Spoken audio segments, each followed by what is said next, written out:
Bonjour à tous, c'est Malisha, bienvenue sur ma chaîne. Pour ceux qui ne connaissent pas encore cette chaîne, c'est Wozy Be Healthy qui est une chaîne de santé, beauté et de bien-être. Passons à notre sujet du jour qui est l'argile. Qu'est-ce que c'est? Utilisée par de nombreuses civilisations, l'argile est une matière rocheuse naturelle. Il existe de l'argile aussi blanche et verte.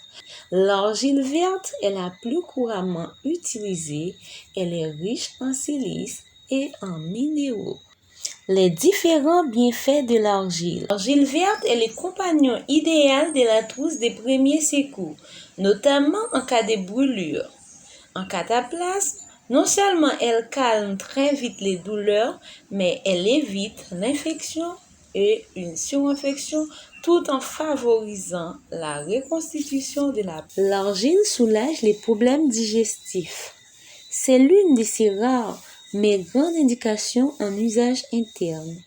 L'argile a un gaz et les toxines de les fixer. L'argile régénère la peau, d'où son intérêt de l'utiliser en masque sur le visage. Si vous avez une peau sèche, je vous conseille de prendre l'argile blanche, pauvre en minéraux, mais riche en kaolin.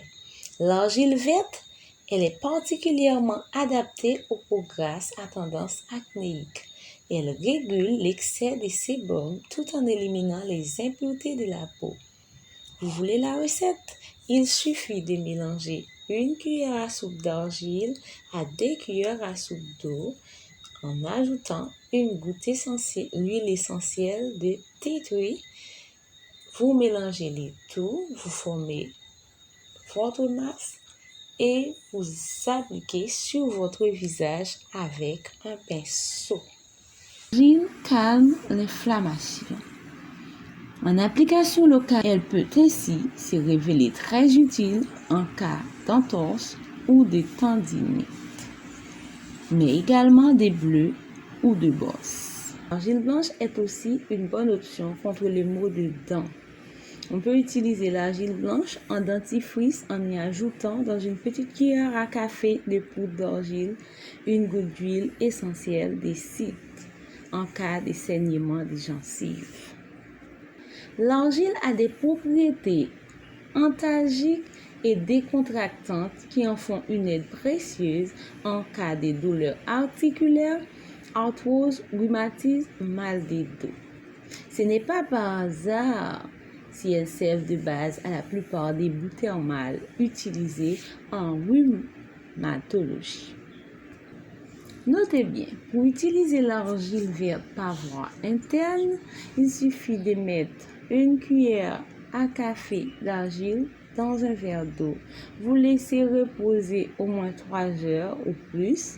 Après, vous buvez l'eau pour nettoyer votre intestin et elle permet de soulager les inflammations, d'accéder à la cicatrisation. Attention aux contre-indications, respectez les doses et ne pas dépasser une cure de 3 semaines pour ne pas causer le risque de constipation.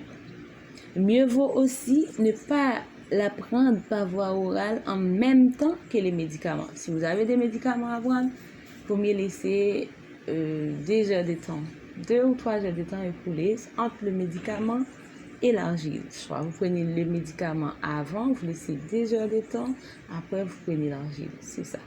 Et pour éviter des problèmes. Si vous avez une tension élevée et des problèmes chroniques graves, des maladies des couilles ou des cancers digestifs, je vous déconseille de prendre l'argile verte. Et voilà, c'est tout pour aujourd'hui. Merci de m'avoir suivi.